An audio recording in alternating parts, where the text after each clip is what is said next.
The reason you're lonely isn't the one you believe. Most people believe loneliness is a sign that something is wrong with them, that they're too quiet, too different, too awkward, or simply unlucky. But what if that's the biggest misunderstanding of all? This video is going to completely reframe the way you look at your loneliness, because there may be a reason behind it that almost nobody talks about.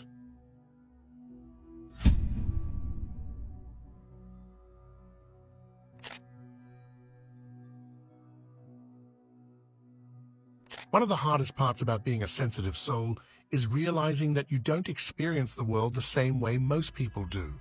You notice things that others brush past. You think more deeply about simple moments. You ask questions that most people never stop to consider. While many people are satisfied with staying on the surface, something inside you is always searching for meaning beneath it. You can't expect to be understood by people who have never experienced the world the way you do.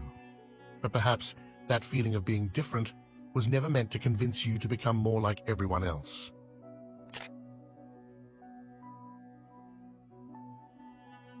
One of the biggest shifts that happens during a spiritual awakening is that your relationship with loneliness begins to change. At first, being alone feels heavy because you're constantly comparing yourself to everyone else.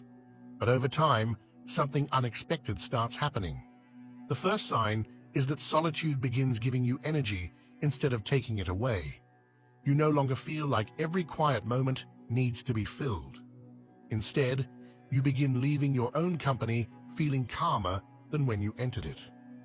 The second sign is that your standards quietly rise. You'd rather have one conversation that feels real than spend an entire day surrounded by people who never go beyond small talk.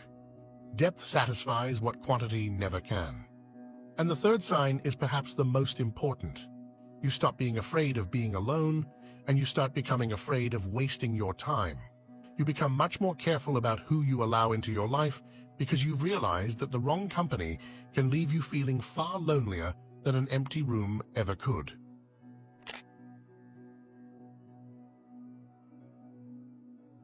This is where many sensitive souls unknowingly create even more pain for themselves.